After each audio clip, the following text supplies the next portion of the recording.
bambeeredde bangu eri muwala wange era abaali awogera bande kanso fortunate namukubiddeko I had this challenge kanso Sembati n'abalala kanso Fiona bakanso bangi bonna bayambye omuwala ono nnyo mu nsaasiro okubawa boogere Sikobi yamugamba kwata olugoyi yakwata nze nkutta omuggo bwe nakuba olugoye ekigundi kyayita mu lugoye ate omuggo nkuba musota nakuba mu lugoye nalwo ne lugira ku musota ne tubuna ennyumba kati olwo situmanyi we guli n'akabiri ti situmanyi we kali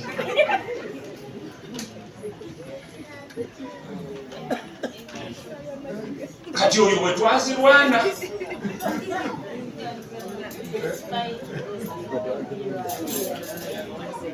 You are my hero, my sister. Eventually, we killed the snake throughout the night. Omuggo guliwe gwagira gwagukwatako. Kati kumakya twasula nagwo. Kumakya tugusangawo. Twagukubye. Oyo yali Katonda.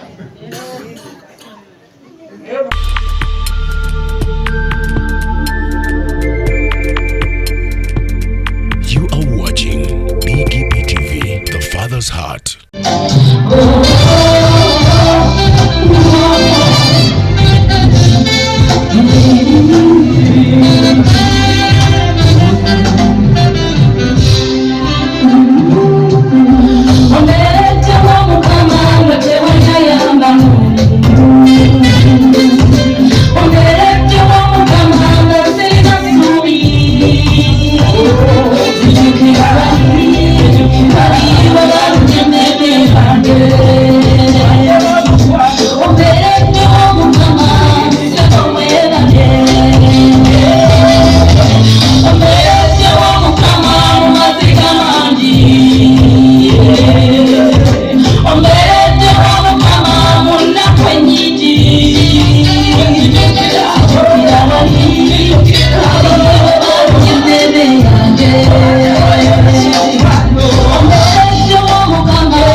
Katonda wa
Because for you are holy.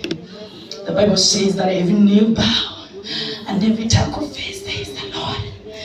God bless you.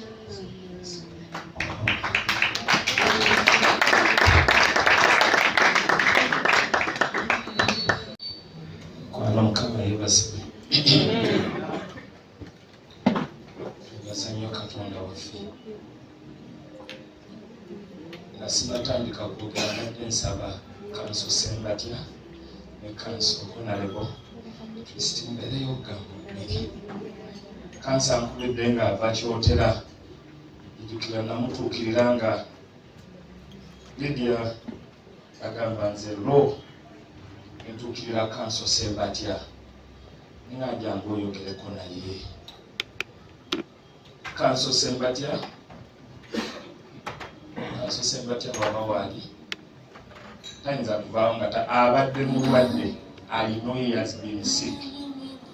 Naye nga mulwadde alina okuflyinga ndowooza okugenda e Rwanda.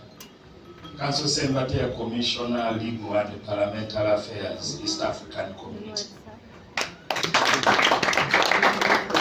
He's my brother.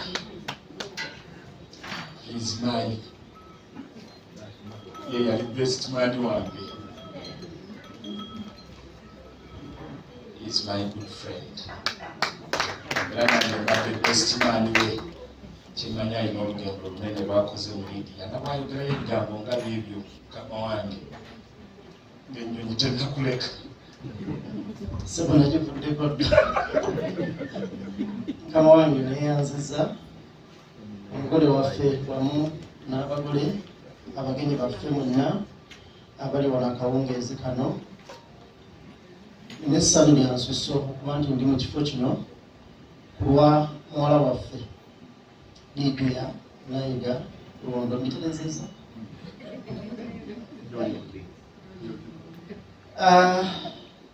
Okusaba kwange n'okwetonda kwange byonna nabitaddemu dda.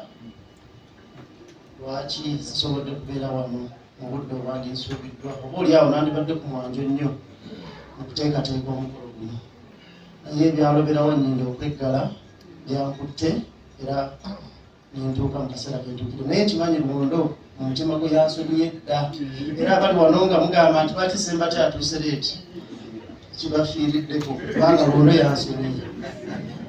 Nga bw'ayogedde ffe tutudde wala ne mukulu Johnson. Amazima gabeewo bwe twali tuzaalibwa tetwamanya nti tulibeera bwe tuti. Kubanga nsisinkana Luwonda ndowooza tuli mu baaka ya senior 6. That was 2001 natandika university. Okuva olwo tetuddaana mabega. Sijja kulimba nti waliwo olunaku Luwondo lyali anyiizizza, nange simanyi okujjako nga yekyeyogeredde, naye sijjukira kuba nti nali munyiizizza. Mbadde kitundu ku Luwondo, Luwondo abadde kitundu ku nze, ate tusuubira nti tukyagenda maaso. Ebyo tukyalina okukola.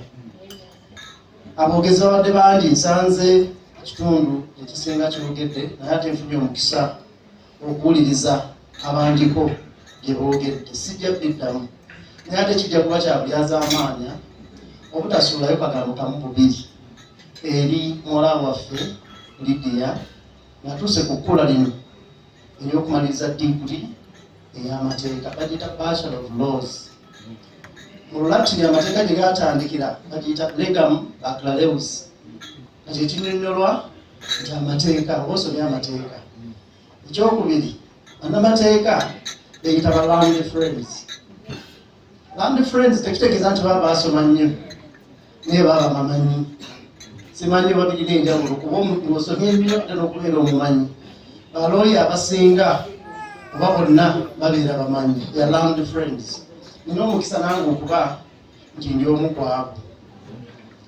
Nsomye ku diguli ya kusatu. Waliwo muto wange Mukulu Kawezi akyaliwo, Pastor Kawezi gyali siria ow'ekitiibwa Mukulu Kawezi Emmanuel, naye ali ku diguli ya kusatu PhD mu mateeka. Lwaki njogedde ku kintu ekyo? Tituweeredde, naye bw'oweererayo n'ofunamu looya, nsuubira oba oweeredde nnyo. N'olwekyo Mukulu Luwondo ne mukyala waffe Agnes Namiggo tukwebaza okuba nti mwerekereza ne muweerera ate ne muweerera puliida. Mwebale nnyo, mwebalire ddala.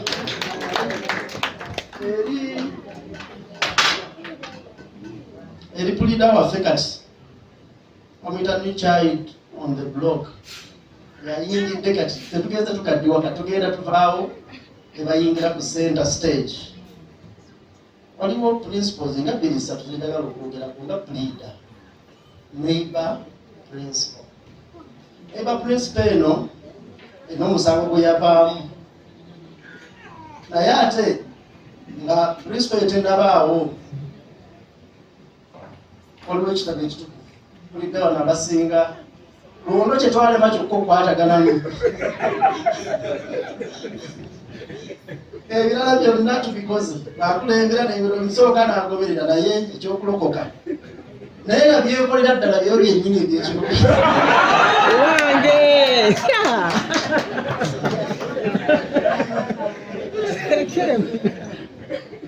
Bayibuli kitabo kya Luka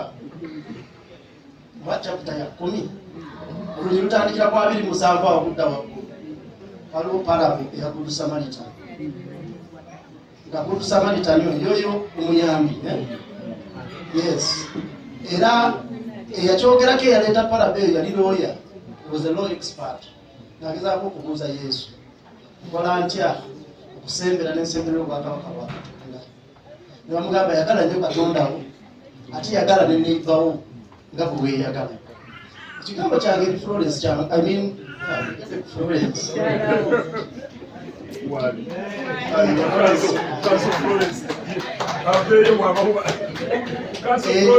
erinnya kendyogeddeko nayise n'omukyala yonna byalo Florence agatako ebya kanso naye ate muwandiisi wa byapa bya ttaka wa Kiso district. Ku neighbor ono gwe tuba twogerako gwe bayogerako oyo mu Bayibuli tukiyite customer care. Baklayant bali tebagenda okujja. How do you treat them? Simanyi ogenda kusibira ogenda kubeera mu public service ngaffe ng'abantu bajja nga bagala services ez'obwereere oba ogenda kudiiringa ne baklayant bano abajja ne ssente. Abantu bano abajja ne ssente bakama baffe balina engeri gye baagala okukwatibwamu naye ne bano abazze nga tebazze na ssente nabo balina engeri gye baagala bakwatibwemu ennungi ennuŋŋamu ey'obwetoowaze ey'obukakkamu.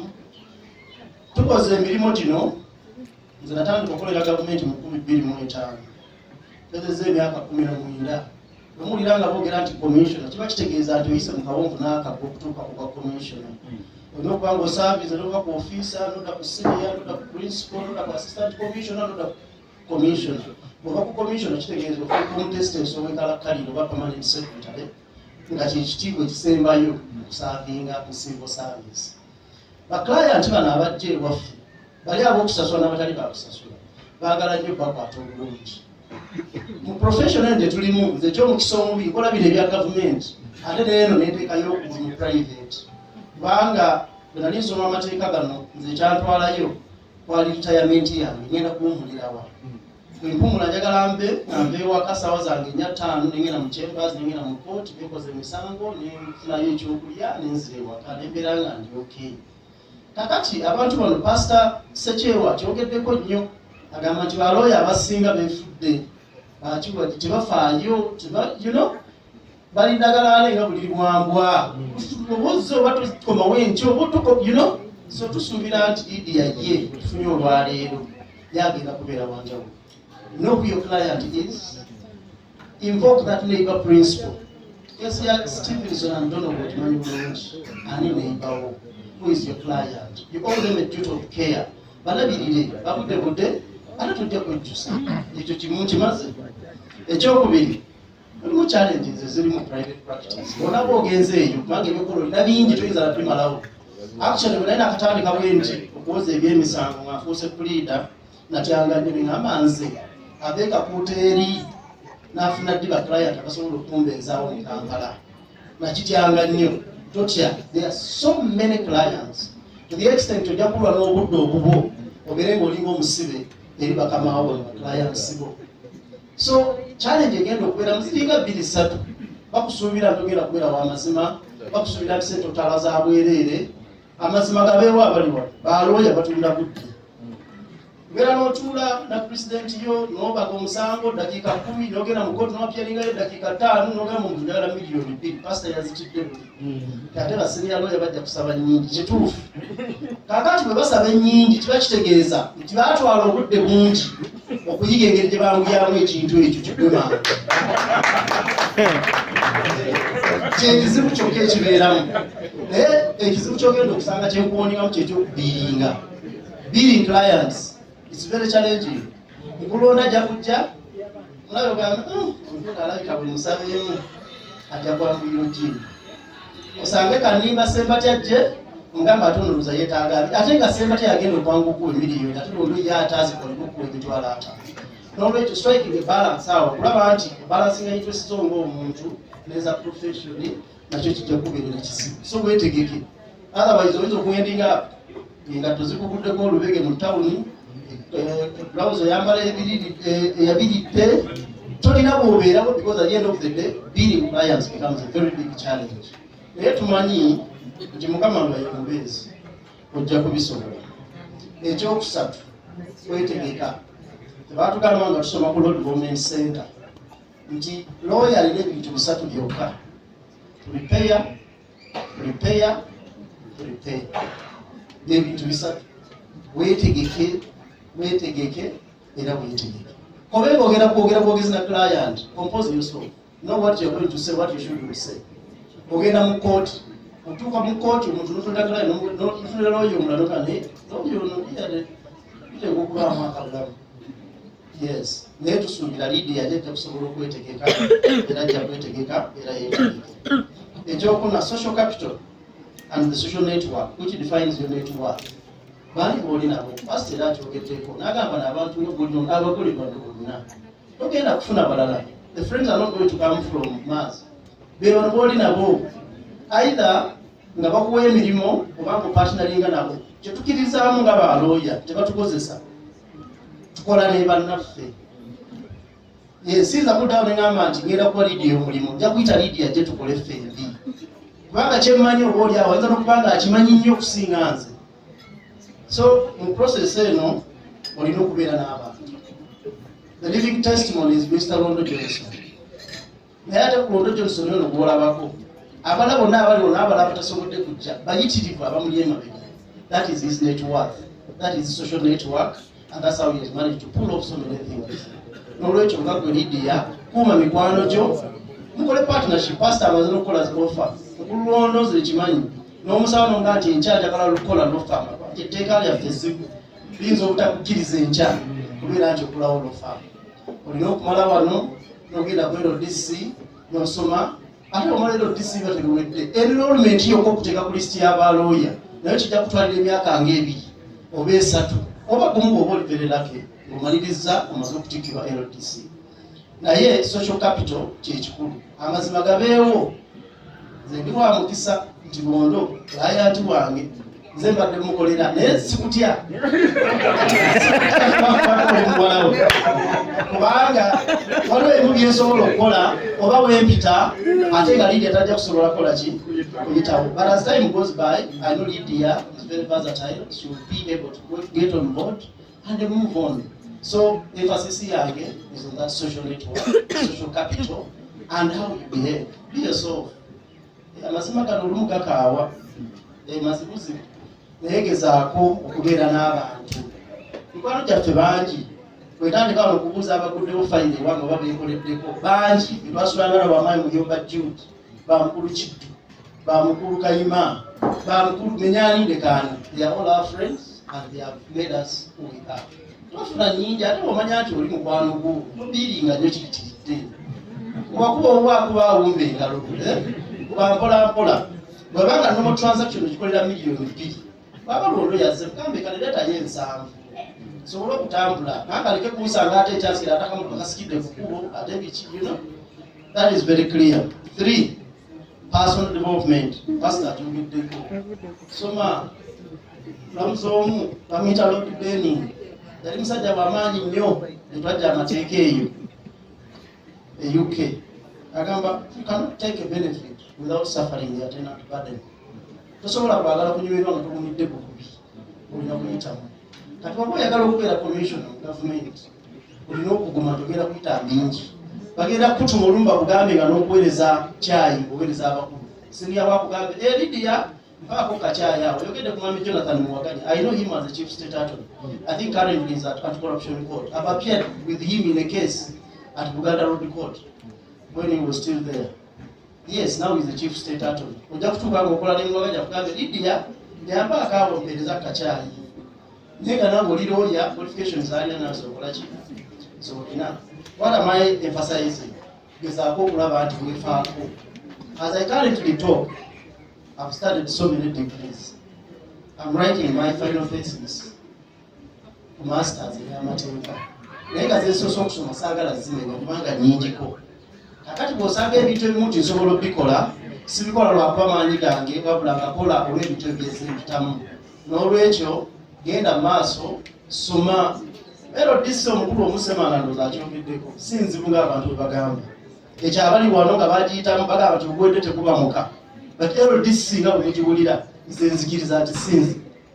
Kubanga nze nasoma amateeka ne ngamala nga nkola. I was a principal human resource officer at the Central District Service Commission in Wakiso when nasomera LDC. On record, nebwa nedda wali. Ne ngenda ku LDC nasigala nkola nga bwe nsoma. Kati bwe mbanze ensobole yali asoma nga nina n'amaka bankube eno ne banvuma ne bakola ki n'ensigala nga nsobola okukyate bwe. N'olwekyo nsuubira nti LDC togitya, just go and be prepared. Bw'oba wategeera ebintu byo bachelor's degree, ku LDC kuba kumenya jenje. Ebintu byo bajja kubuuza yes omanyi principle y'etteeka ly'ettaka nti bw'obanga ow'ekibanja atudde ku ttaka lye ow'ekyapa takkirizibwa kujja kukugobako okuggyako ng'akuwadde omukisa okwegula. That is the principle bwekiri. Naye kati mitendera ki gy'oyitamu okulaba nti LDC kyegenda okuyigiriza kati omuggyako otya, omugoba otya, weemulugunya otya, otereza otya ensonga, omuyita otya ku mmeeza, onamuwa bbanga ki okulaba nti yeegula. Bw'aba alemereddwa after 180 days ogenda waani? Tugenda wa chief magistrate. Kati omulala ajja kutuuka agambe nti ate nze ngenda wa judge. Olatuuka ewa judge baga nti olina kudda wansi tandikire wa chief. So that's what LDC does. Yeekola ekyo kulaga oyitawa otuuka otya gy'olaga. Ogenda mu kooti ki? Oba ozizza omusango ng'oguzizza kyotera nga buli about 50 million onaafayiringa luddawo omusango. Tinagenda high court eri luddawa nti eri Masaka. Sijja genda Kasaali ewa G1. Sijja genda kyotera ewa chief magistrate. Kubanga value yayo teri waswani. Kati munsaasire ebintu ebyo byogerako. Naye ate bwe sibyogerako nabo bawuliriza amaanyi. Bikola mukeekasembayo weeyisa akalooya. Twagala tulabe the lawyer in you. Amagulu yakusoma obusomo mukyala Lydia. But behave a lawyer. Be a lawyer. Behave like a lawyer. Bikola. Oladayo professional ethics yogera okusoma ku LDC egenda kukolaga yeeyisa atya, ayambala atya. Abamu bagamba nti baloya balina engezigezi. Naye tebatukkiriza kwambala light colors. Tojja kusanga loya ng'ayambadde suuti emasamasa. Tojja kusanga ng'ayambadde suuti enjeru. Yes, kubanga bakituyigiriza tolina kwambala kala ezikakkamu etawogana, no shouting colors. Naye bw'ovudde ku ebyo ebyokwambala tambula otya abantu. Nalabyeko mukulu ono ng'apostize ku status n'agamba ate mutambula mulina nga kutu n'agamba twadde omuyigiriza baloya batambula batya. Webale. Yes. Baloya balina engeri gye bakolamu ebintu byabwe. Olumu eyagala obafuula ab'enjawulo. Yes. Balungi temulamu kamugu abantu abamu bafu. We admit. Yes. Naye nga looya olina okweyisa mu ngeri ekugwanidde okubeera ng'oli looya. Tetugenda kusanga mu kikumi ng'olya mmere. Tetugenda kusanga ng'olwanira. Naye ekizibu ekibeera nti ate bw'osoma amateeka abantu batekinga nnyo advantage. Kubanga abantu abasinga bavanduzi. Baagala kuba bukubi. Baagala kuyiikiriza. Kubanga omanyi amateeka agamba ate anaakola ki? Olinkoko njeru. Bw'ovaayo nga bagamba Lydia. Kati londa era kutandika okubuuza emisango kubanga alina muwala we. Abadde atyabulaga ate bwe naayita Semba tajja kuŋŋaana. Kati agamba muwala wange ye alina genda maanyi ku maanyi kifuba ku kifuba. So ebintu bino ebimu tubyegendereze. Naye byogedde bingi bakama bange munsaasire bibadde oba oli abyetaagisa obikoonako. Kamwana eyanziza omukisa guno neyanzira. Eyanziza mbadde sikiyinza butamuyita naye ate keneebaze ne Council Florence. Omusajja ono wamwerabiza n'amanya g'abakyala abalala buli kwala bamwita Florence. Bannaaye nga si mwangu mbadde naye naye olaba omwerabiza amanya bo bali kubakyala. Kama kulungi neyanziza Council Sembatya. Webale nnyo webalire ddala mukwano gwange Honorable neyanziza nnyo Mr. Rondo, Sebo Pastor, Sekyewa n'omukyala, all protocol observed. Mukama yeebazibwe. Nze Nantongo Fortunate Rose, nga nze mubaka omukyala owa Kyotera district, ate nga nange ndi Council Lydia, congratulations. Tukwaniriza fraternity y'abaasoma y'abamanyi, land friends, you're welcome, plus all your colleagues. Tubayozaayoza. Omanyi balooya bagamba tuli proud. Naye ndowooza just kasita oyingira mu yawande ya law school, ndowooza kikuyingira mu buyingizi. N'okiwulira muli nti oli mumanyi. Naye twebaza Mukama Katonda akusobozesezza. Law school is a long journey, but it is worth it once you make it to the top. Sijja kwogera bingi kubanga basinja kanso babyogedde, saagala bijaabulula kubanga ndi junior. Kimanyi bonna bye bakugambye bye bituufu ate bye bijja okutuusa bwe bakugambye kubanga nabo batuuseeyo. Nina nange nfunye omukisa n'embiwuliriza kubanga ku graduation yange saabiwuliriza. Kati nange nfunye omukisa nembaako byembaawo nabyo. Naye kimu pastor kye yagambye, you can self-employ. Kubanga nange nakula law firm yange ndaba giyita sector advocates. So once you pass through process yonna tewali kikugaana kukola law firm wamu n'emikwano gyo. Kasita mubanga muyize engeri law firm gyetambula ne mutagendayo nga musuubira bingi ne mutabifuna ate ensi n'ebasomera. Naye kasita obeera dedicated n'omanyi ekyokukola. Lawyers are born leaders. Kasita osoma amateeka abantu bakuba nti oli muki mukulembeze. Kyokolabanga we najja mu bukulembeze ku myaka emito, we natuuka mu palamenti buli omu ate bwe nnyimirira n'enjogera beebuuza naye we bategeera nti ndi lawyer nga bamanya it's obvious. That's why ne report yagenza okufuluma nga one of the best performers despite my age. So wadde oli born leader, topapa kujja gye ndi nkyaliyo. Nkyaliyo emyaka gikyali mito, sooka onninde ensevule. Manyi ne Kanyanga ali wano mwenna muva Kyotera naye mugira mugumiikiriza mukakkane, nkyaliwo paka kuwulira buba. Obudde bwe bunaatuuka Mr. Rondo mulibowoozaako nga nnyuse. Naye nkwagaliza ebirungi byereere. I wish you all the best at LDC. Ngaba council bagambye, oh, this is not hard because we have all done it in just 9 months and we graduated first time. Ate mwe muli lucky nti wakyalina pre-entry, so ogenda yingira buyingizi ofulume. N'olwekyo otuukayo, just give it your best. Give it, toyina bikubuzaabuza. Give it your time, give it your best, and leave the rest to God. He will do it like he has done it today. So Mr. Rondo tukwebaza okusomesa omwana ne mwewaayo n'omukyala okusomesa lawyer si kyangu naddala ku UCU. UCU these days is giving the best lawyers. N'aba lawyer abasinga tamuwakana basenior counsel. Ennaku zino UCU efulumya aba lawyer, the best lawyers. Nina kuyozaayoza nti you've gone to the best law school currently. Nkimanyi you will be the best product that God has prepared you to be. Enough way to live for anything when you feel it.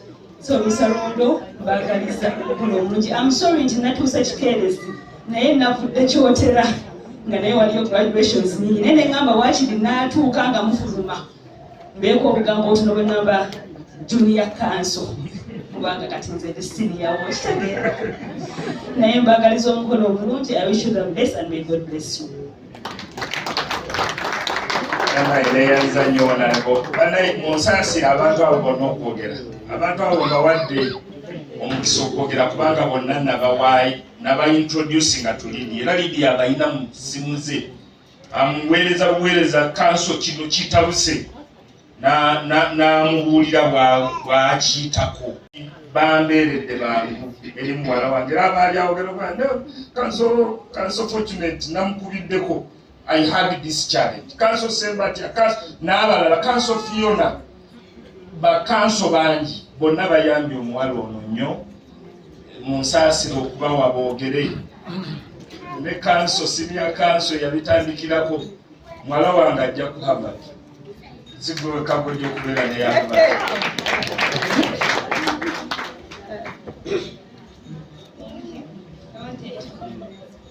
I wanted to read this. I typed this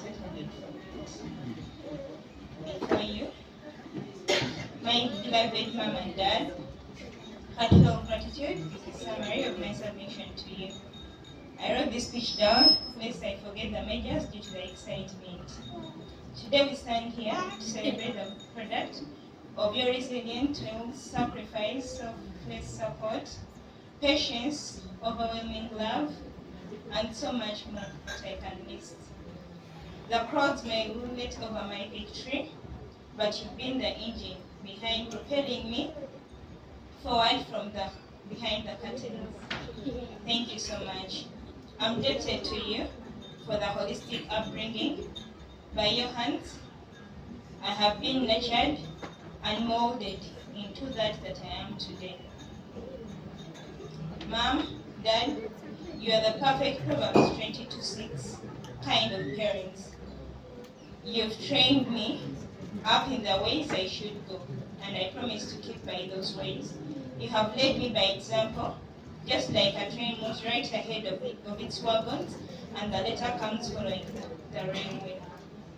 I hereby pledge never to depart from those ways that you have trained me. You've laid a great legacy, which is worth emulating. You've held my hand whenever I need a hand. If children could choose their parents, I'll choose you a million times.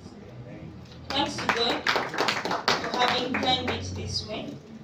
Thank you for the tender love, the care, the support, the comfort, the guidance that you have given me.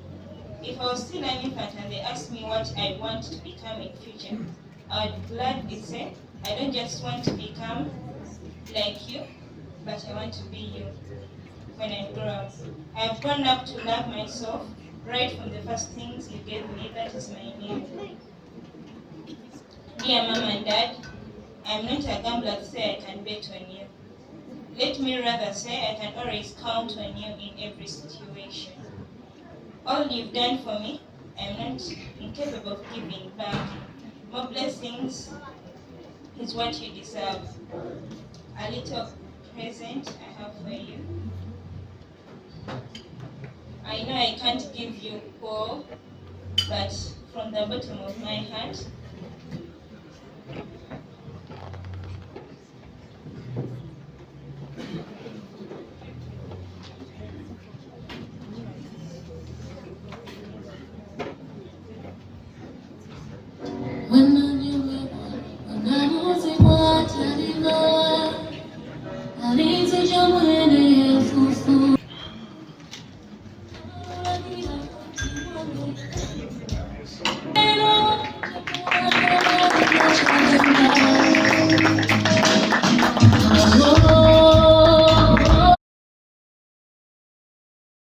kama yebale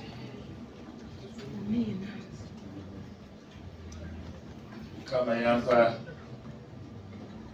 mwana wange ono era ne mutuuma erinnya lyange. Erinnya lyabasinga bagamba tibamanyi linnya eryo kye litegeeza, naye litegeeza omulungi. Ebyo biseera ebimu muyita omulungi, Lydia Lundo. Kye litegeeza era abaana bange bonna balirina. Nga sinayogera badde njagala mpeeyo omulungi Whitney yagenda okwogera ku lwa famire lw'Abaganda.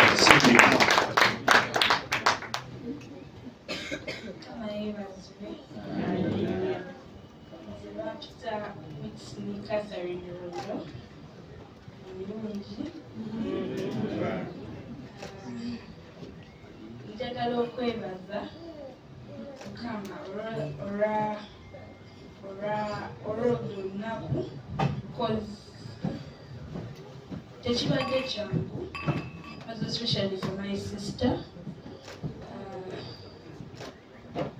Njagala n'okwebaza bazadde baffe okutubeererawo, cause by the way azadde abasinga tebaagala baana baabwe bakwegaza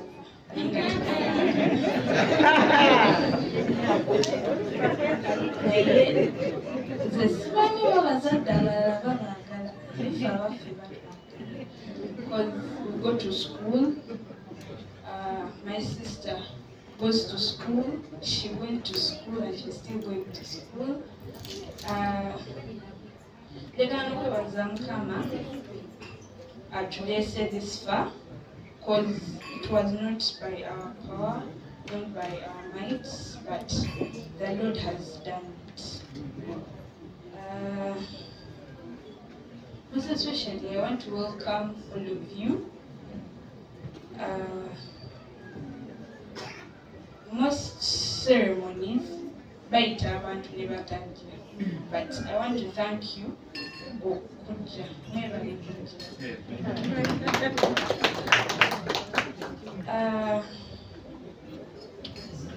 I want to talk about my sister. My sister is a very loving person. Like she will, I don't know how to explain it, but she's very loving. She's very caring. She's sometimes at night you will sleep and she will come and cover you. She will come every morning. She will make sure that you finish bathing by the time you have to go to school. And I also love her so much, because I remember that day she came back from school, like her last day from school. I was very happy, like nali nfessanyu kubanga yali ajja ku Sunday ewaka nga atajja nga ku Monday ng'agenda kusomero, naye olunaku lwe yakomawo ng'avudde ku ssomero nali neebase naye nga n'ebyenjogera sibitegeera nga nsanyuse nga kugamba ndaba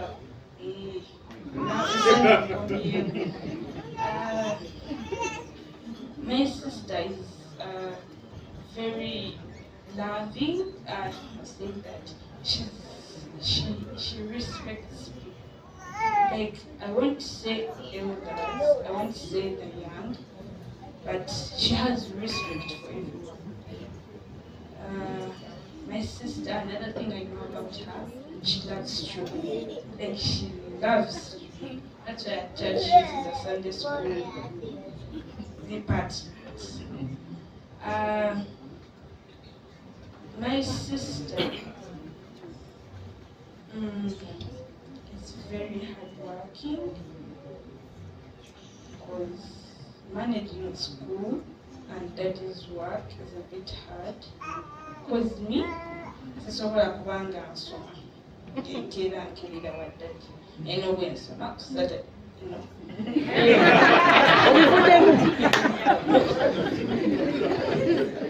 nkolako kimu. Me, I do as they say. I don't handle too much stuff. Nkolako kimu, bwe mba wa kusoma kansome mmale nkole, naye kola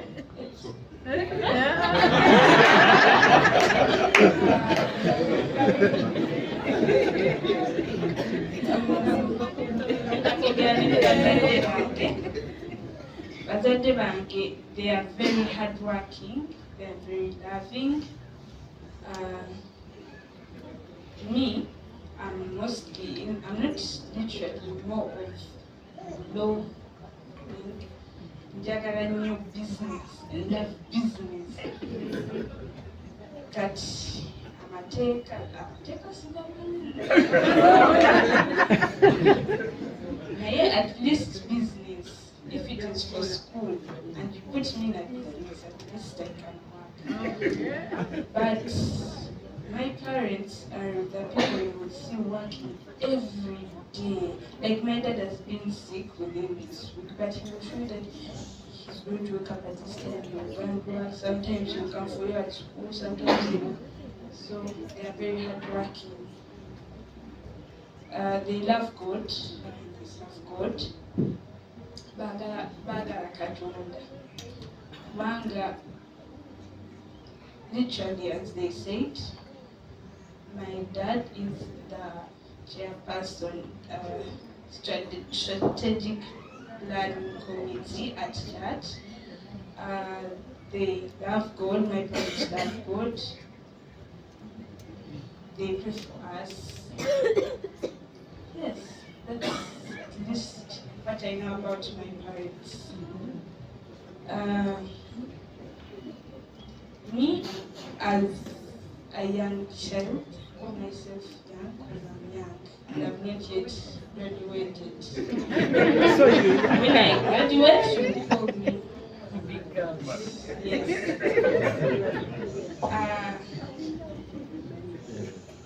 Me, as a young person, I learn from people. I learn from people, and literally our school motto says we learn by doing. But me, I found out that I did it before, because I learned a lot from my sister. I'll give you a very short story. When I disorganized, nga buli kyangu okisanga waakyo nga bannange, but muganda wange yanjigiriza okubeera organized. I don't know if it was because she was in boarding, naye yanjigiriza okubeera organized nga nze bannange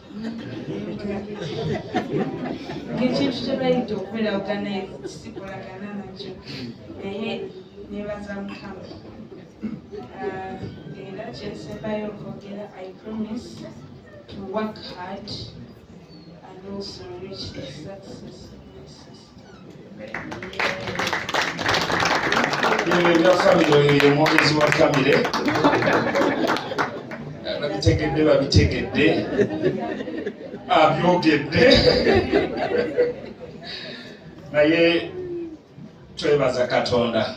Okusookera ddala njagala kwebaza Katonda olwakino kyatutuusizaako.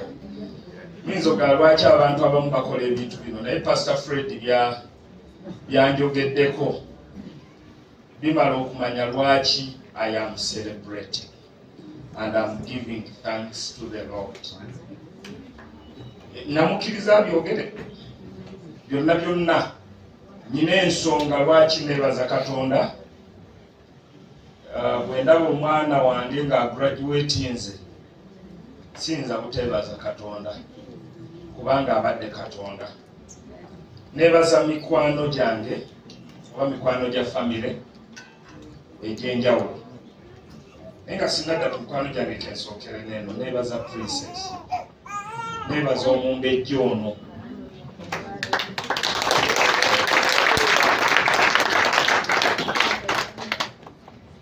webale maama Ani wange, Princess wange, baby wange.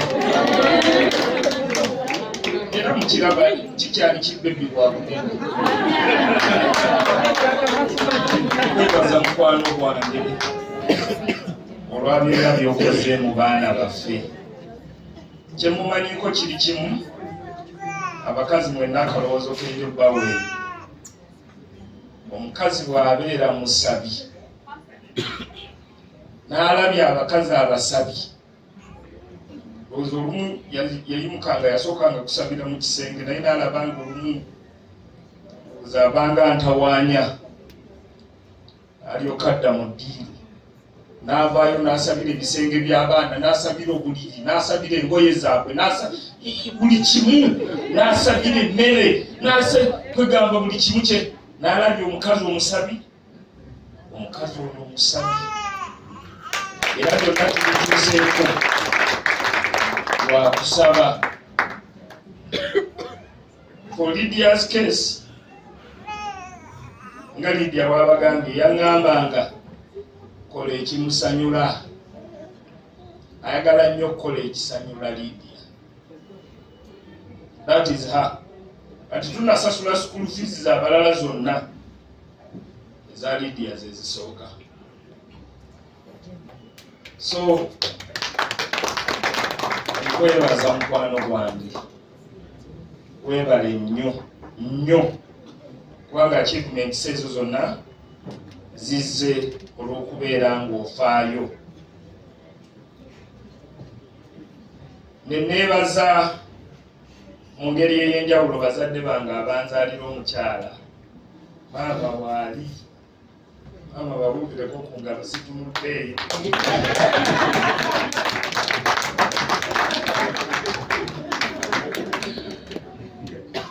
Maama wange weebale kuza omukyala omulungi, mwebalire ddala. Sisita wange waali wano, mukyala wange ava mu background ndala, nange nga nva mu background ndala. Bwe nasooka okubuulirako maama Yeva ne mugaa nafunye omukazi, nambuuza wa, ne mubuulira nga family akimanyi n'agawotuse bagenda kukozesa n'engoyi. Naye maama mwebale, I have the best wife. Singa samusisinkana ate baali njozesezza engoyi singa samusisinkana. Naye mwebale kuza mukyala wange ku ngeri gye mwamukuzaamu, with that respect, ekitiibwa n'okwagala Katonda n'okukola ennyo.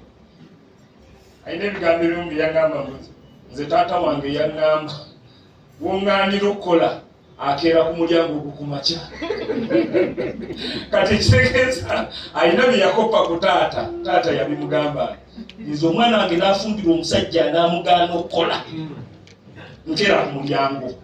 Abamu mumumanyi.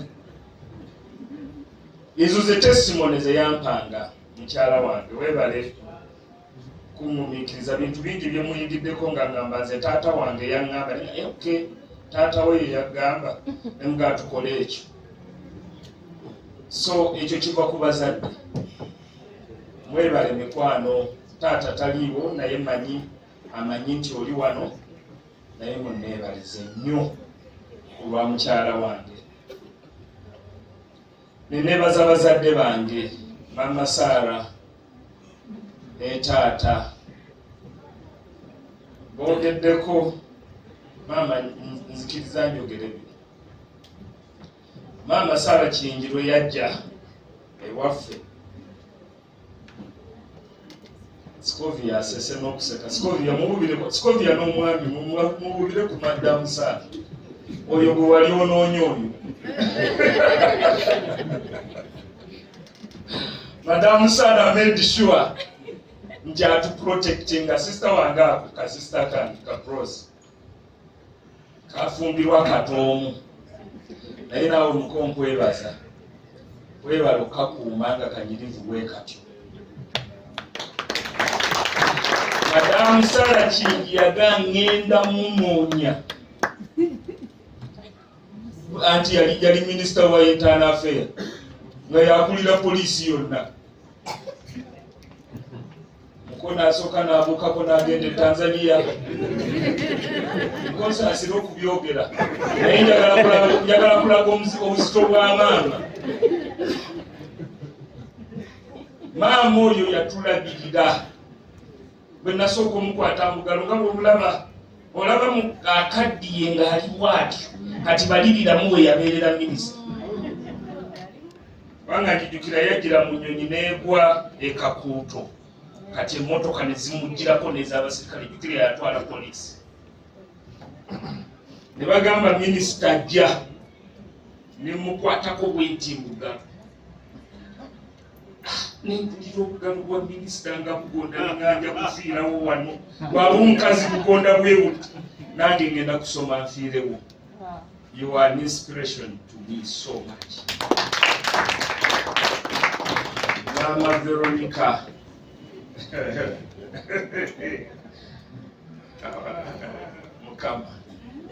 Mukama mulungi. twebaza Katonda. Nze temwali ngabye oyo omukyala yasooka okunyonyesa ku nnyonyi ng'alabye mbu nsobola okwogera n'Abazungu n'agaawono gwe tuba tutwala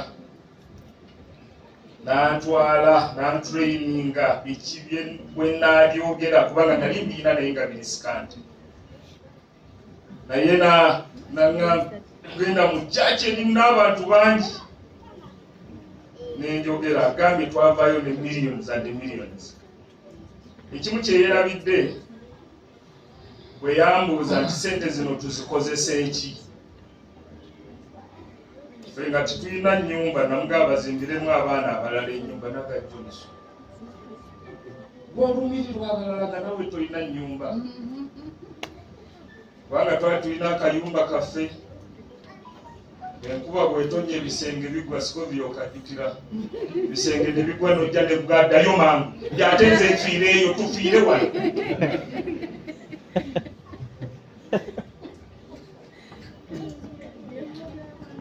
naye nga sinatunuulira nnyumba yange natunuulira ez'abalala. World Vision tenatuzimbira na nnyumba naye tuzimbiremu abaana ennyumba. That is the heart to serve. Maama byonna bye tukola ne mwami mutaawe sinnamutuukako byonna nabijja ku ggwe.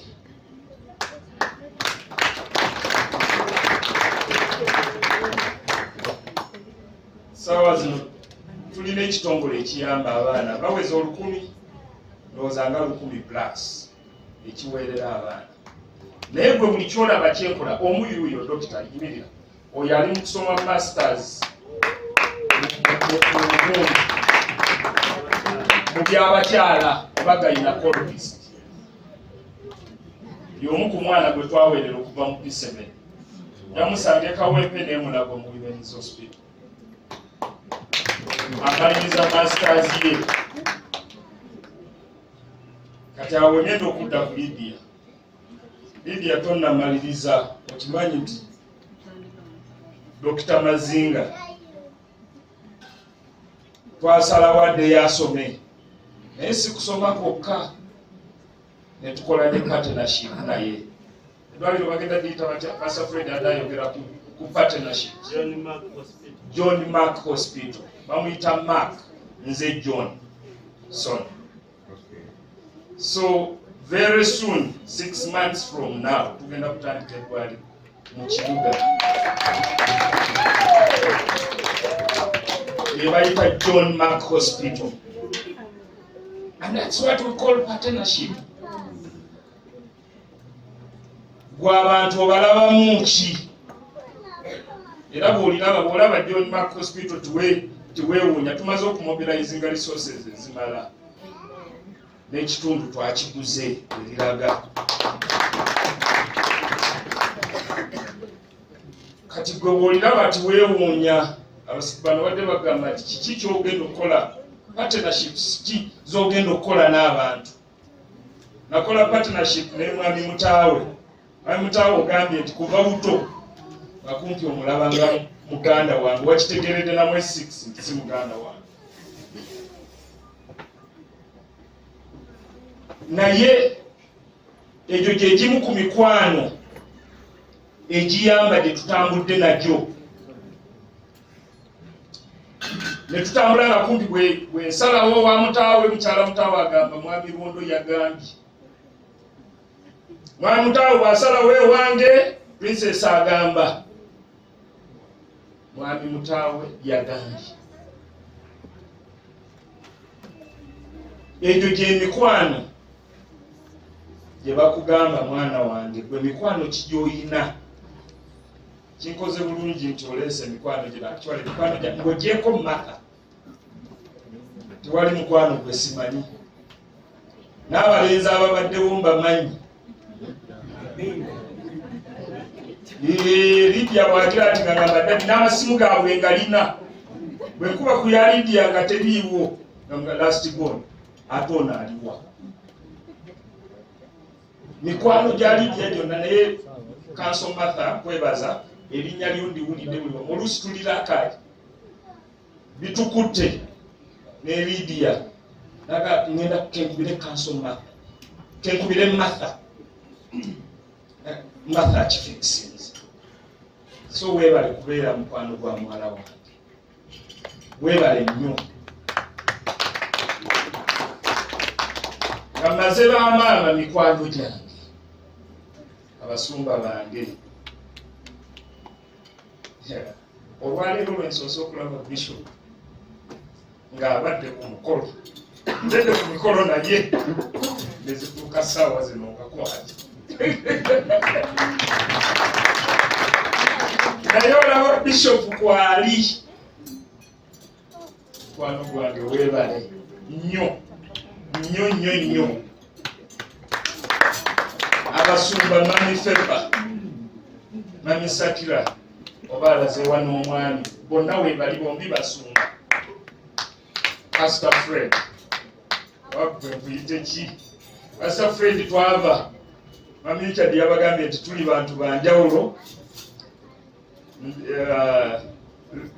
naye ate twetegeera kati ekyo kyekyenjawulo kufu osanga Richard toyinza kumanya nti tuli ba mukwano nange byanjawulo kati tubeerako ne logologo bano bafortunate olumu ffe tubanyiga fortunate wano wakoze kino jangu kumeza tukwetaaga jangu ne bajja ne babeera answerable to us. Pastor Fred weebale mu area eyo okoze bulungi abakozi bannange bano bongenda basitula abantwala mu bizinensi Muzeeyi Lazaro ngenda kusitukako Muzeeyi Chairman Muzeeyi Kalisa Muzeeyi Gerard Muzeeyi muko wange musigale nga musituze Muzeeyi Budala aba basajja mumpulira nga nekalakasa waliyo omulala kakula gyavunaawo aba basajja Muzeeyi Lazaro mutuuzaawo okumala ebbanga abagenze ekyotera ye mwami nanyini Serona Hotel naye okubatuuzaawo ne babeeraawo ebbanga kuba mukwano munene.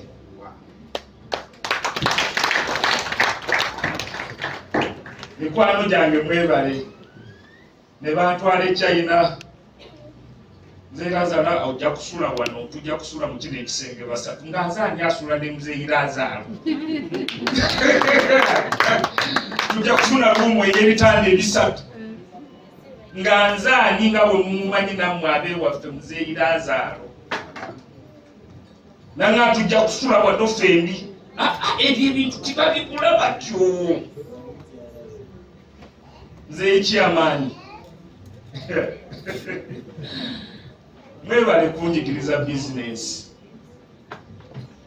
bwembeeraawo nga nekalakasa mu business Muzeeyi Budala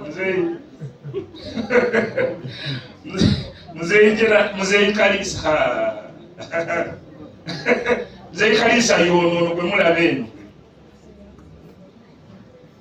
Muzeeyi Kalisa mwebale abasajja abo be mulaba ate munange Muzeeyi Musasiro kyogera bweti abasajja abo tibasoma nnyo si be balandi friend oba mwe bayite ba business friend naye abasajja abo bampa history nga bwe baakoleranga mu kaduuka basatu buli omu n'atuuka okuspliti ng'agende mu dduuka erirye buli kimu ne bakweyabiza bakuwa history z'ebintu n'ogaba Mukama basajja mwe mwebale nnyo mwebalire ddala nnyo ekimu ku byendi n'omukyala wange kubanga ate Muzeeyi Kalisa yatraininga mukyala wange bayirawo mukyala wange yanjigiriza business kati ate nga ye ate Muzeeyi Kalisa ye yamutendeka basajja mmwe mwebale nnyo simanyi bwe nnyinza beebaza naye munyanguyiza obulamu. Mukama abampeera omukisa.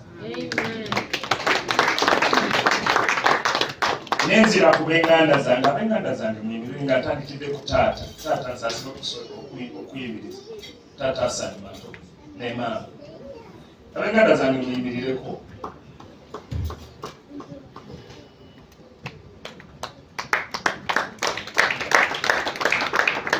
Awo bwe mulaba wano bonna baganda bange, mwebala omulimu omunene gwe mukoze mu kukula kwange, mu bulamu bwange, mu bulamu bwa Lydia.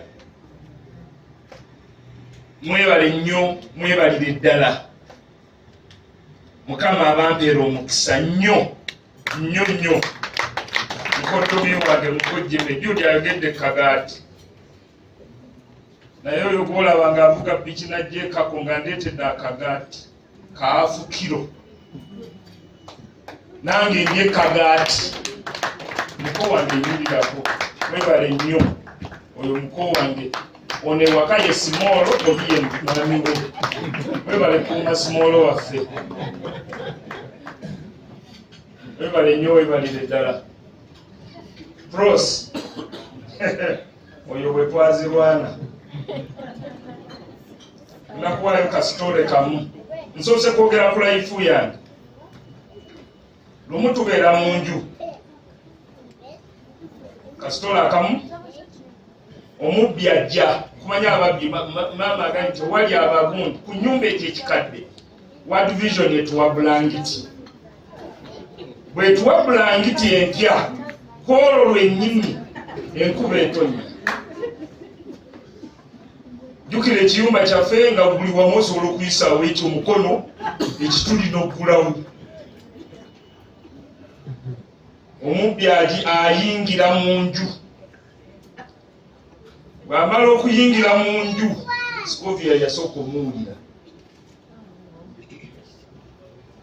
Bw'amuwulira afubutuka ajja mu kitanda kyaffe. Nze nali nsula mu kisenge kyaffe. Nali nsula ne muganda wange. Rest in peace, Richard. Yafa accident emabega kaawo.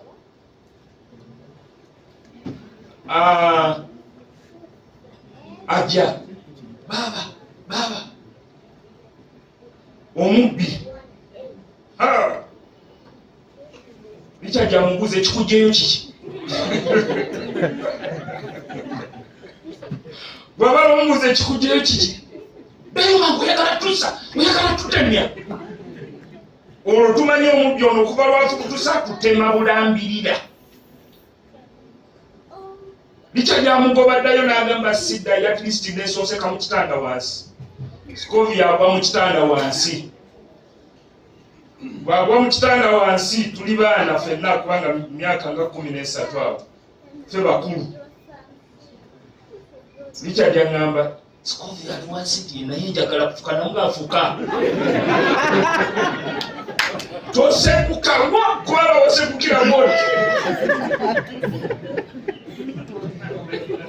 Naye nga ne Scovia ajjukira tanneebaka alinze mubbi yawulira gumuli mutwe.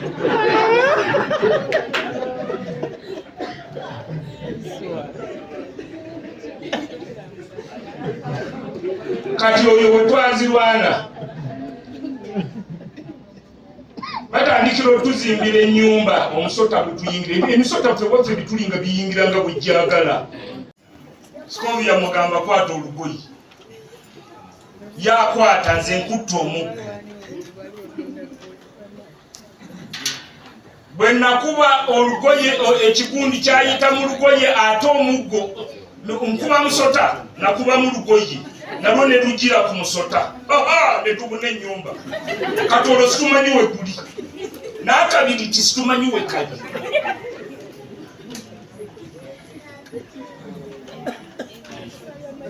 Kati oyo bwe twazirwana.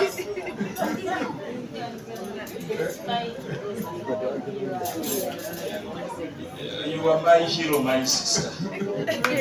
Eventually, we killed the snake throughout the night. Omuggo guli we gwagira gwagukwatako. kati kumakya twasula nagwo kumakya tugusangawo twagukubye oyo yali Katonda naye bwolaba nga ffe tulina graduation kushe webazengako Mukama musisitamu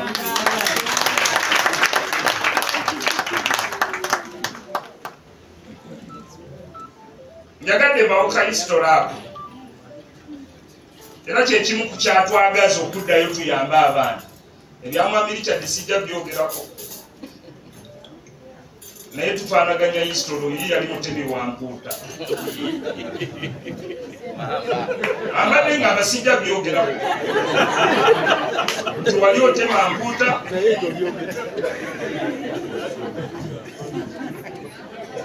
naye nga bwajja mu kiraasi ajja atuwunyira empuuta nga bwe yagitemye olweggulo kati ebyo bwe bulamu abaana era akayo bayitamu oba bwe twayitamu mbadde njagala bawa ka brief history mumanye nti bwe tucelebratinga there is a reason to celebrate. There is a reason. Waliwo ensonga lwaki twebaza Katonda.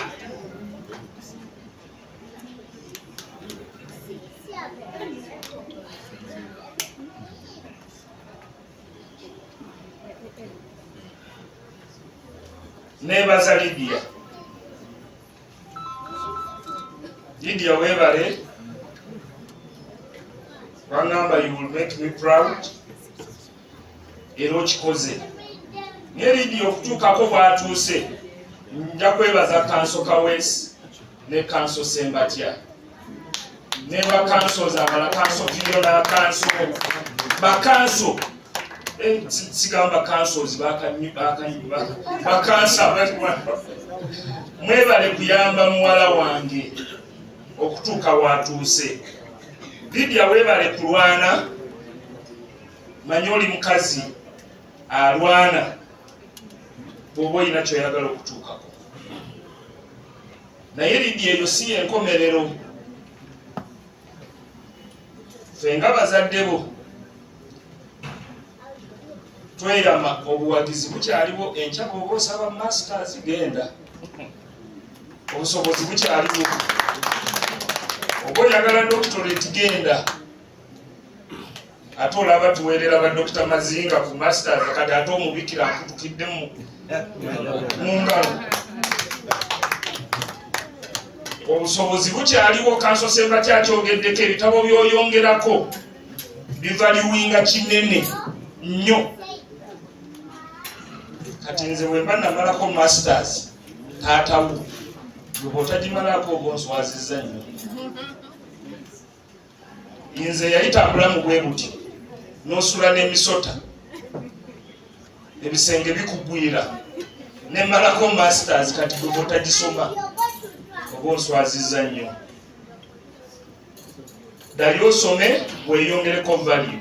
Taatawo Jude kyagambye add value on yourself.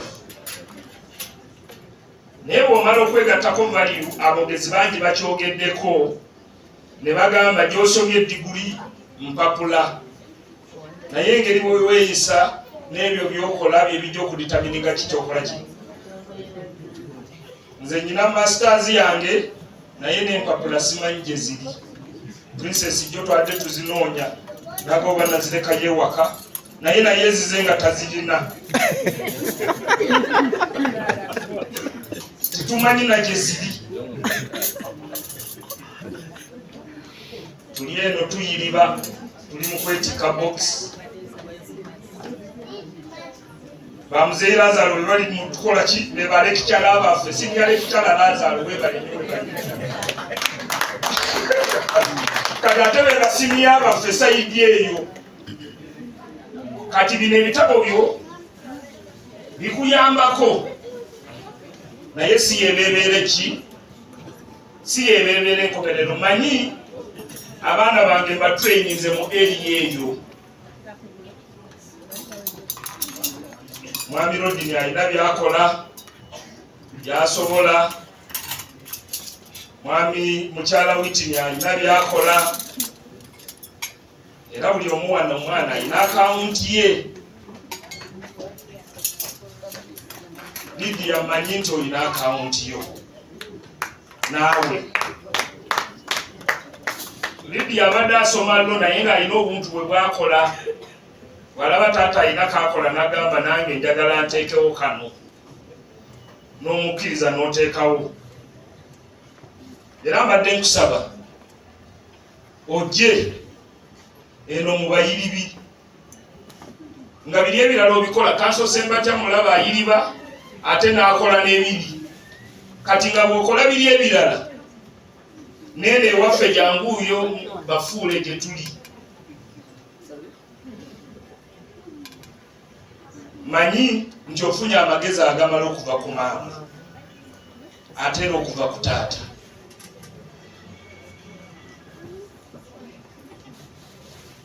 Mbadde nsabayo bataata nga bana oba bataano.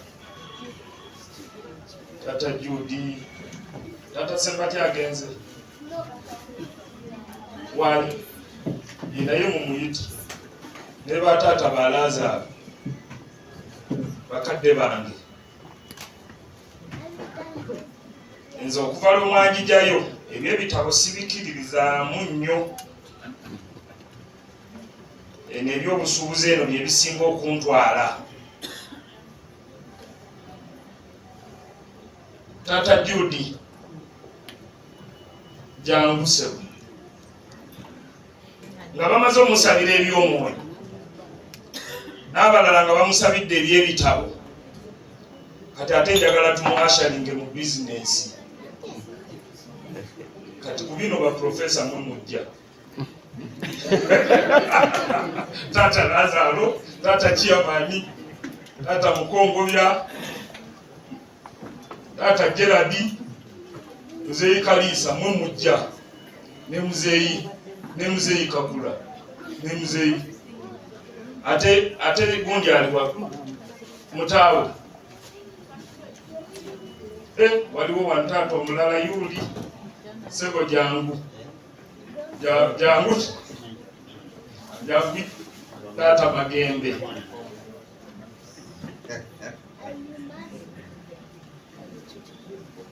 Kano ke kasemba bikwana.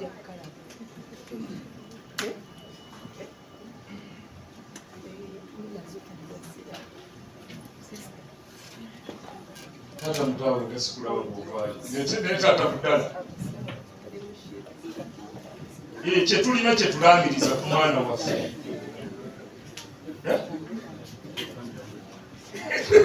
Aunye muda tajaye.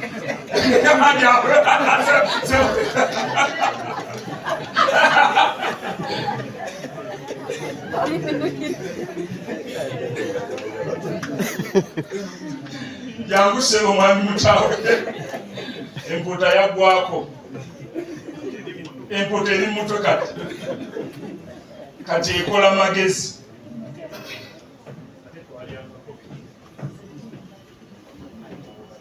Lydia jangu.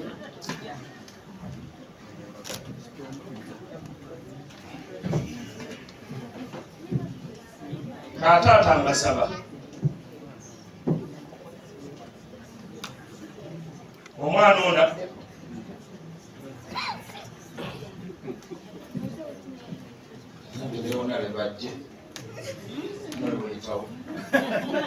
niyita ng'omubaka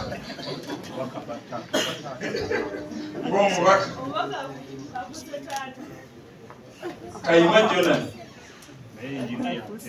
Engineer Bob abasomera wano lwayo nyina mukwano gwange washi come ine bwebuzabuza bwotomani manyi wagenze n'okgenda. Omwami ono yinginiya wa Nnyonyi akanika Nnyonyi.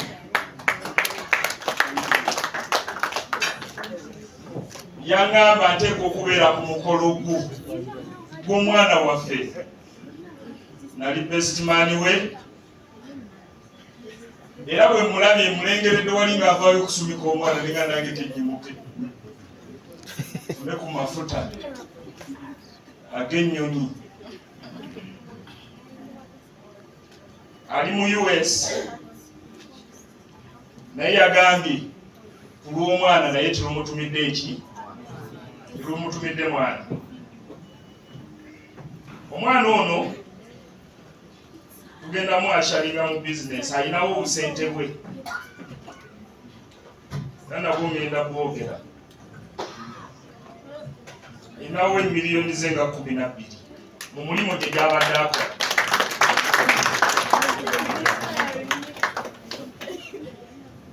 Ate nammwe mikwano gyange mu birabo bye bampadde saagala kugira mwana nti ate ebirabo bye bampadde bye biba bimukolera omukolo. Omukolo twagukoze kati ebirabo bye bampadde nabyo tugenda bimuwa bibaddemu emiliyoni 9 n'emitwalo 7 nazo tugenda zongerezaako.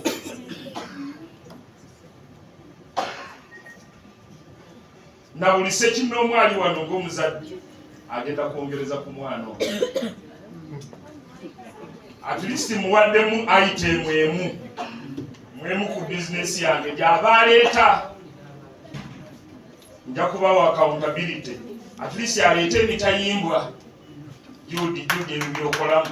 Emitayimbwa gyonna egitundibwa ku hardware yaffe gibe gigyo.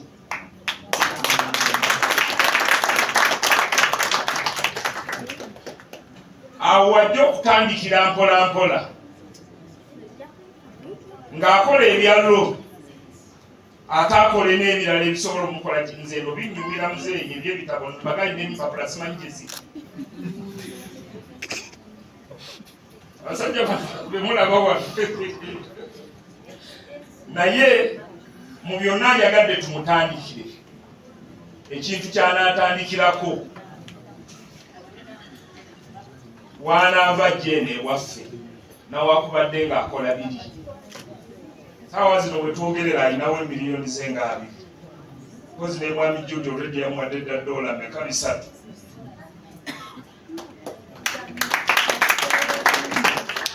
Ate era tumuteekeko emikono tumusabire atandike bizinesi atandikirewa.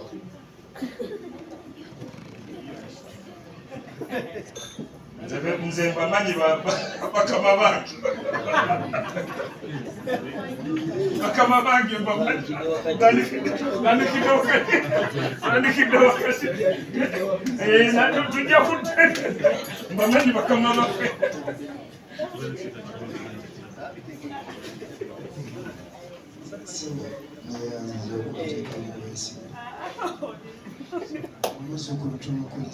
Amen.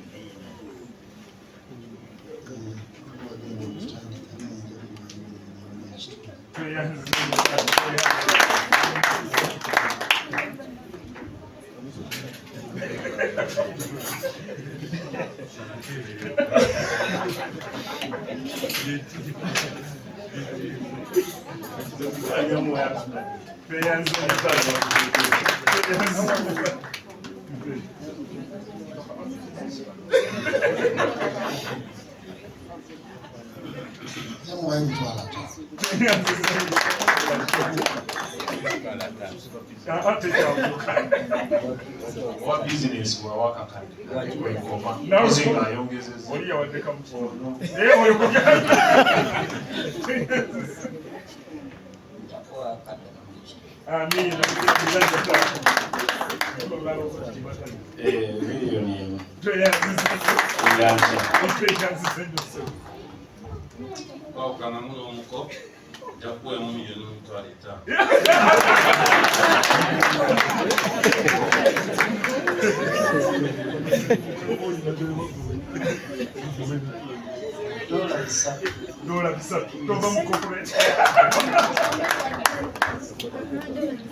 Yafenga kampuni tegenda kumwa milioni 1.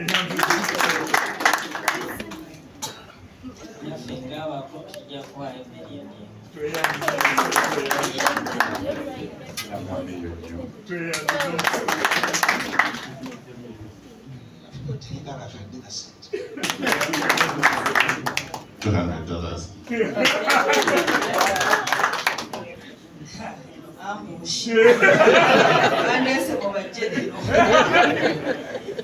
Kuraba lawyer abava ekyotera nja kuwa kakadde kamu.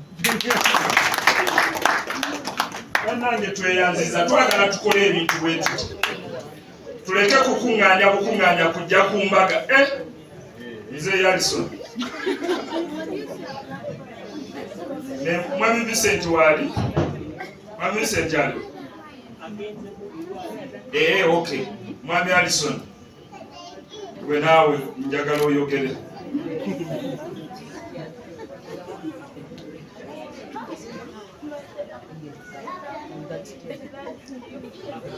Akakadde kamu. Tweyanze nyo tweyanzege. Lydia agenda kutandika okukola. Twagala okumwashalinga mu saidi eno. Bwe tuviiridde wano at least obukadde 3 weebuli.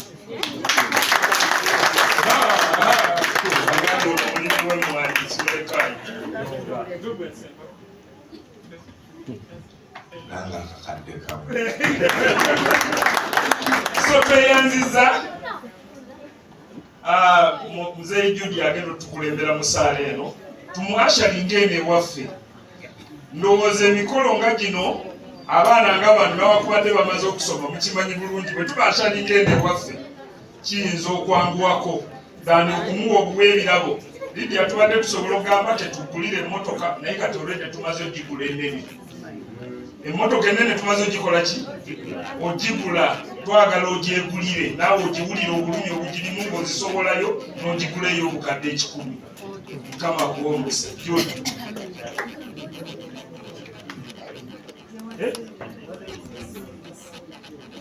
Bwe bampadde ebangambye taata tannawa ate mbadde seerabidde. Ziri ze nayogedde omwenda plus zaabadde z'abantu ze bampadde. Mwezi omwenda n'abakyala ba Proverb mwe bali balinamu akakadde kalamba. Abakyala abo bawonera akakadde kalamba.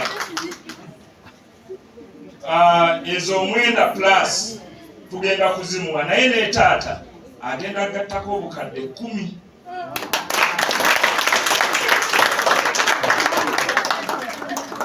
Kati tolina kyekwaso kyonna kubanga mikwano gyange nga omuto bwe yabagambye nti abadde akwataganya ebyange n'akwataganya n'ebiki n'ebibye.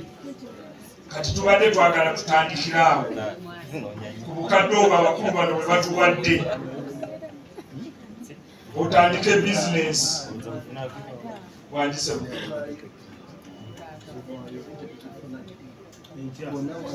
bagambye wenna wenjagalira bano bagambye enkya tebagala nakulindiriza enkya.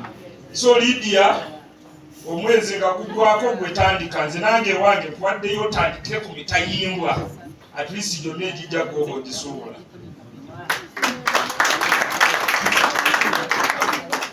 Awo tutandikira awo. Mukama akuwa omukisa. Ojja kwegulira emmotoka eyiyo tukuwadde emmotoka n'ekisumuluzo kyayo. Ojja kwegulira eyiyo nga gwe olwanye nayo n'ogiraba nti eno mmotoka yange. Mukama akuwa omukisa. Abazadde tusembereko okumpi bano abasobodde tusabire muwala waffe Lydia. Kama Katonda waffe twagala okukwebaza emmeme zaffe oziwadde essanyu. Ffe baani abava ewala otuwadde ekitiibwa ekya muwala waffe okusoma n'amalako. Bangi abatandika ne batamaliriza Mukama. We don't take it for granted Mukama. Naye ekisa kyo n'okwagala Mukama tubadde wamu ne Lydia, omuwadde obulamu, omuwadde amagezi, abazadde otuwadde obugabirizi. Lydia atandise olugendo olupya olw'okumaliriza okusoma ate n'okukola. Bayibuli egamba nti onaatuwanga omukisa mu kibuga ate ne mu kyalo Mukama. Tusumulula omukisa ng'abazadde. Mukama gwe yatuggyayo mu bwavu mukusula n'emisota mukusula n'eminya n'otuteeka mu tiles n'otuteekako ekitiibwa Mukama gwe Katonda waffe gwe tukkiriza. Lydia atandikidde ku level 2 fendoza twali ku level 0. Mukama ono agenda kusukkuluma nnyo ku ffe ekitiibwa ate kigenda kwekubisamu Mukama. Ogamba nti omusajja ow'amagezi akola obusika eri abaana b'abaana be. Lydia mwana waffe tumutandiseemu entandikwa eno ey'obusika bwe tutadde mu mutwe ate naye tumusabira abaana b'abaana be basinge ye bw'ali Mukama. Tusumulula omukisa gwa business, tusumulula omukisa gw'emirimu Mukama. We pray for wisdom, we pray for knowledge, we pray for understanding, we pray for favor, we pray for open doors. Yonna emirimu gye gy'anaakwatako giraba omukisa, emikwano gye gibenga gy'amagezi Mukama. Sembeza ku ye abantu abagenda omwongerako mu magezi. Tugobera wala abantu abasiru abatalina magezi byali. Ebyo bituuka ku bwabala tibigenda kumutuukako Mukama. Leka abamusemberera bamuwe vision empya, bamuwe amagezi amapya, bamuwe obugabirizi, bamuwe n'ensimbi Mukama. Naffe emyaka ne bwe ginaayitawo tunaagamba nti Ebeneza abadde Mukama akikoze era akikoledde ddala. Tusabye mu linnya lya Kristo. Amen. Amen.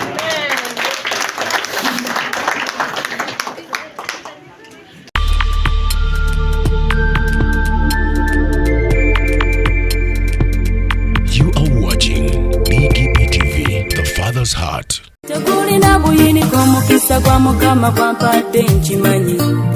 Obadde okimanyi nti osobola okufuna event planner and manager okuteekerateekera omukolo gwo gwonna kati osobola okumufuna nga mulokole obutafuna stress yonna.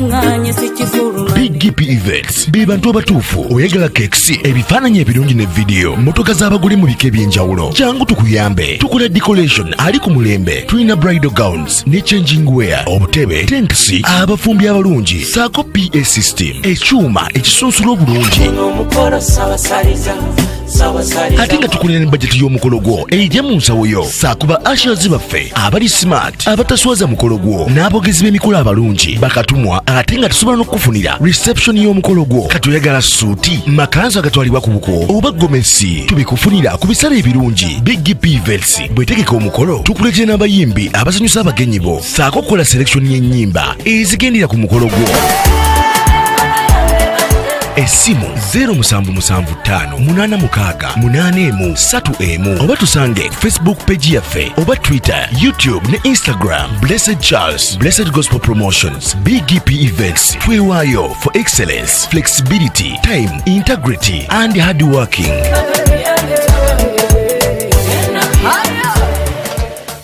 BGP Events, likinga, subscribinga, oba ogoberere era oyanirize n'omulala byonna bya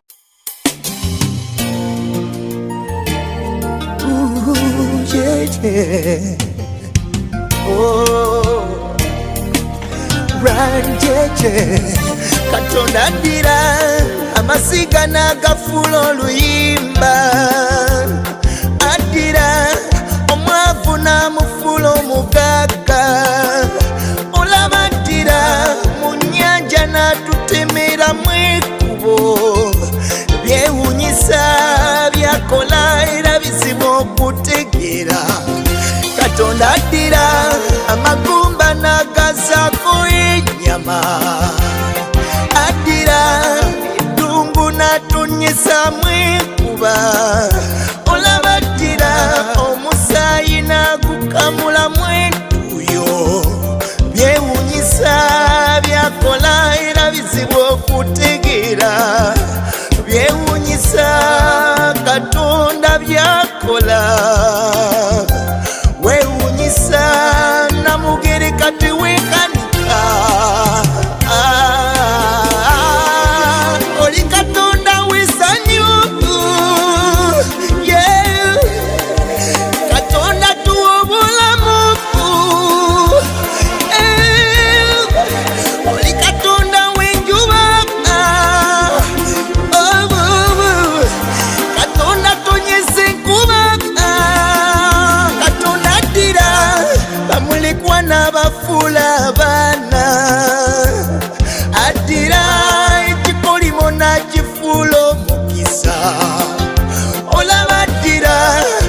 basiru n'abogeza ennimi byewunyisa byakola era bizibu okutegeera Katonda yamanyi bw'atuwanirira ne tutagwa omuyaga guse yamanyi bw'atutambuliza ku mazzi olaba ddira omuntu yeebase namunyumiza emboozi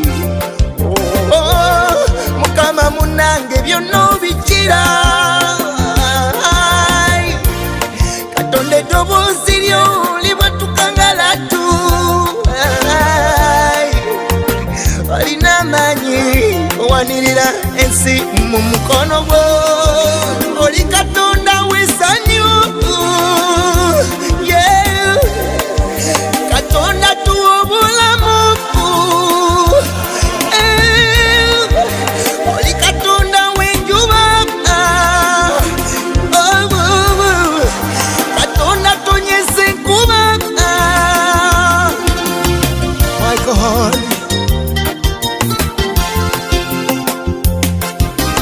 Producer Brian.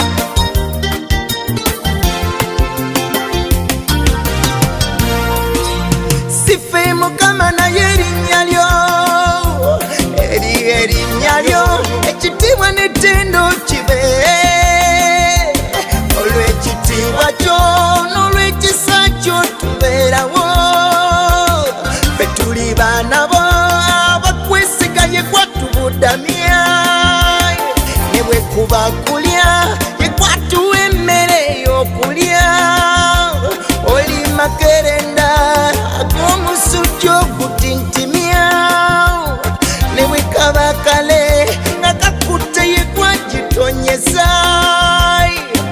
ndabira wansi okubeera omwana wo ndaba kuti z'okutondwa mu kifaananyi kyo neyanziza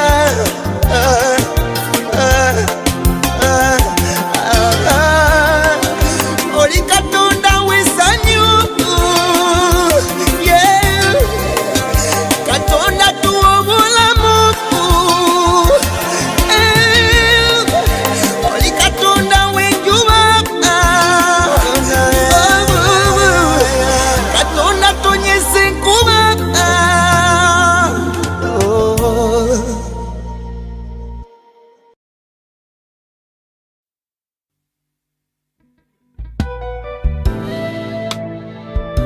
Yesu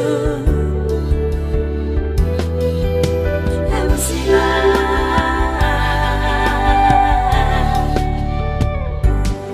gudde mu maaso g'Omukama ganoonya kubeera w'oli ebuziba w'omwoyo wo weewali ekisa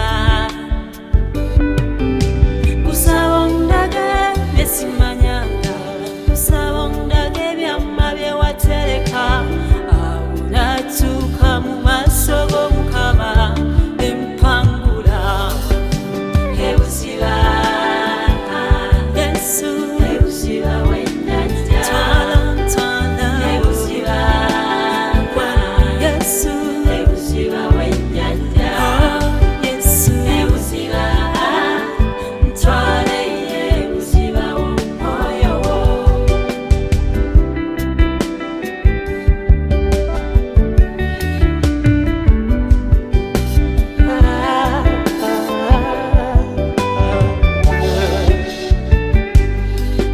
omukwasi w'ebyennyanja bw'aba anakwata ebyennyanja asula akatimba ke ebuziba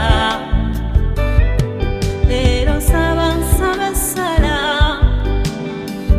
ng'eva eri buziba nakwata ku mulagiro ababawangula bagenda buziba ababakwesiga bagenda buziba awo natuuka mu maaso g'Omukama empangula ebuziba Yesu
You are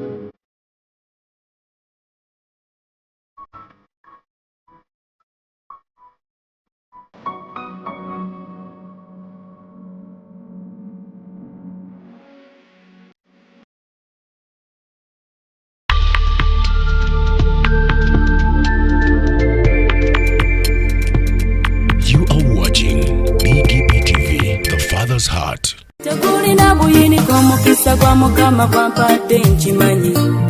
Obadde okimanyi nti osobola ofuna event planner and manager okuteekerateekera omukolo gwo gwonna kati osobola okumufuna nga mulokole obutafuna stress yonna.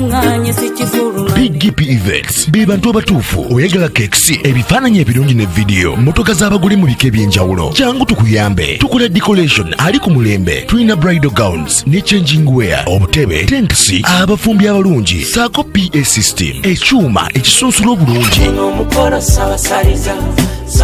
ate nga tukulira ne bajeti y'omukolo gwo ejja mu nsawo yo saakuba ashers baffe abali smart abataswaza mukolo gwo n'abogezi b'emikolo abalungi bakatumwa ate nga tusobola n'okufunira reception y'omukolo gwo katoyagala suuti makanzu agatwalibwa ku buko oba gomesi tubikufunira ku bisale ebirungi BGP Events bwetegeka omukolo tukuletera n'abayimbi abasanyusa abagenyi bo saako kukola selection y'ennyimba ezigendera ku mukolo gwo. Esimu 07758681 oba tusange Facebook page yaffe oba Twitter, YouTube ne Instagram. Blessed Charles, Blessed Gospel Promotions, BGP Events. Twewaayo for excellence, flexibility, time, integrity and hard working.